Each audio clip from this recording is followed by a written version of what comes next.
ഇങ്ങനെ പരലോകത്തെത്തിയാൽ ഖേദിച്ചു പോകും. ദുനിയാവിൽ ദലാലത്തിൽ ജീവിച്ച് എന്നാൽ താൻ ഹിദായത്തിലാണെന്ന് വിചാരിക്കുന്ന ആളുകൾ.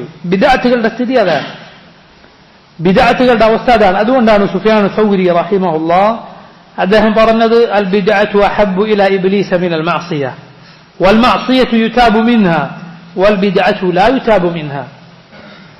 പിശാചിന് പാപങ്ങളെക്കാൾ, മറ്റുള്ള പാപങ്ങളെക്കാൾ ഇഷ്ടം ബിദ്അത്താണ്. കാരണം ബിദ്അത്തിൽ നിന്ന് ആളുകൾ തൗബ ചെയ്യുകയില്ല. ഇത് ദീനാണെന്ന് വിചാരിച്ചിട്ടാണ് ചെയ്യുന്നത്, ദീനിൽ നിന്നാണ് തൗബ ചെയ്യുക. എന്നാൽ മറ്റുള്ള പാപങ്ങൾ, ഒരു മദ്യപാനി അല്ലെങ്കിൽ വേറെന്തെങ്കിലും മോശത്തരം ചെയ്യുന്ന ഒരാൾക്ക് അറിയാം ഇത് തെറ്റാണെന്ന്.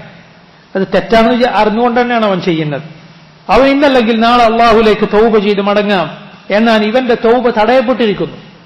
അതുകൊണ്ടാണ് റസൂലുള്ളാഹി സ്വല്ലല്ലാഹു അലൈഹി വസല്ലം പറഞ്ഞത്, ഇന്നല്ലാഹ ഹജബ തൗബത അൻ കുല്ലി സാഹിബി ബിദ്അത്തിൻ ഹത്താ യദഅ ബിദ്അതഹ. അള്ളാഹു ഓരോ ബിദ്അത്തുകാരനെയും തൗബ തടഞ്ഞു വെച്ചിരിക്കുന്നു, അവൻ ആ ബിദ്അത്ത് ഉപേക്ഷിക്കുന്നതുവരെ. അത് ഈ അർത്ഥത്തിലാണ് എന്ന് പണ്ഡിതന്മാർ വിശദീകരിച്ചത് കാണാം.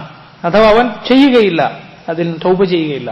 കാരണം ദീനാണെന്നാണ് അവൻ അതിനെക്കുറിച്ച് വിചാരിക്കുന്നത്. അവൻ അതിൽ ഖേദം തോന്നുക എങ്ങനെയാണ്? തെറ്റാണെന്ന് അറിഞ്ഞാലല്ലേ അവൻ അതിൽ ഖേദം തോന്നുക.